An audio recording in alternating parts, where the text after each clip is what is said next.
நம்ம லைஃப்பில் நிறையா பேர் நிறைய குற்ற உணர்ச்சிகளோடு தான் வாழ்ந்துட்டுருக்கோம். என்னடா இது இப்படி பண்ணிட்டோமே, என்னடா இது இவங்களை இப்படி அழ வச்சிட்டோமே, என்னடா இது நம்ம லைஃப்பில் இவ்வளோ விஷயங்களை நம்ம தப்பு பண்ணியிருக்கோமே. கரெக்ட். இந்த குற்ற உணர்ச்சி இல்லைன்னா தான் அவன் மனுஷன் கிடையாது, மிருகம். ஏன்னா அவனால் அதுக்கப்புறம் குற்றத்தை நிறுத்துறது மட்டும் இல்லை, அவனால் அதை செய்யாமல் இருக்கிறதுக்கு யோசிக்க கூட முடியாது. ஆனால் நீங்கள் இவ்வளோ தூரம் யோசிக்கிறதே நீங்கள் உங்கள் குற்றத்துலேருந்து வெளியே வந்ததுக்கு சம்மந்தம்.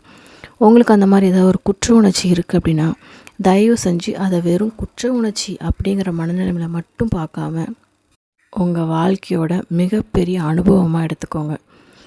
அனுபவம் ரொம்ப நல்ல விஷயம்.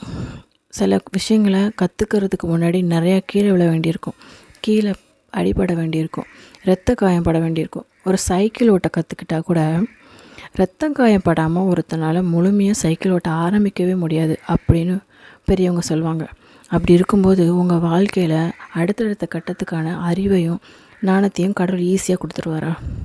எவ்வளோ அடி வாங்க வேண்டியிருக்கும், எவ்வளோ ஏமாற்றத்தை பார்க்க வேண்டியிருக்கும், எவ்வளோ பேர் உங்களை ஒரு குப்பை மாதிரி தூக்கி எறிஞ்சு அடித்து பந்து மாதிரி அடித்து விளையாண்டுருப்பாங்க. இது எல்லாத்தையும் தாண்டி தான் வாழ்க்கையோட பாடத்தை நம்ம கற்றுக்குறோம். ஏம்மா ஈஸியாக சொல்லிட்டேன், ஆனால் இதை அனுபவிக்கும் போது எவ்வளோ கஷ்டமாக இருக்கும் தெரியுமா அப்படின்னு நீங்கள் கேட்கலாம். கரெக்ட். கொஞ்சம் யோசிச்சு பாருங்கள்.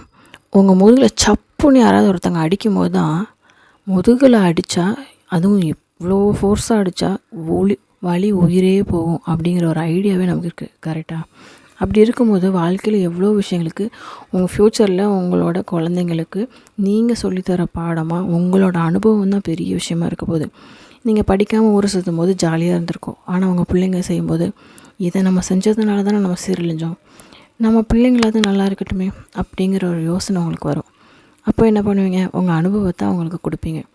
இதை தான் சொல்கிறேன். உங்களுக்கு நடந்த ஏமாற்றத்தையோ குற்றத்தையோ பெரிய தவறாக நினைக்காம அதை ஒரு நினச்சி கில்ட்டி ஃபீல் ஆகி கஷ்டப்படாமல் அடுத்த கட்டம் என்ன, இதை வச்சு ஒரு அனுபவத்தை நான் சம்பாரிச்சிருக்கேன், இந்த தப்பை நான் திருப்பி செய்யாமல் இருக்கிறதுக்கு என்ன வழி இருக்குது, என் குழந்தை இந்த தப்பை செய்யாமல் இருக்க நான் பார்த்துக்கிறதுக்கு அதுக்கு நான் எப்படி அதை டீச் பண்ணணும், இப்படி எல்லா விஷயத்தையும் யோசிக்க ஆரம்பிச்சிங்க அப்படின்னா நடந்த அவமானமாக இருக்கலாம், ஏமாற்றமாக இருக்கலாம், எல்லாமே உங்களுக்கு மட்டும் இல்லை, உங்கள் ஃப்யூச்சருக்கும் உங்கள் குழந்தைங்க உங்கள் ஜென்ரேஷனோட ஃப்யூச்சருக்கும் நிஜமாகவே ஒரு படிக்கட்டாக இருக்கும்.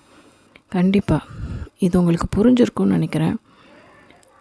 கண்டிப்பாக யோசிச்சு பாருங்கள், உங்களுக்கு புரியும்.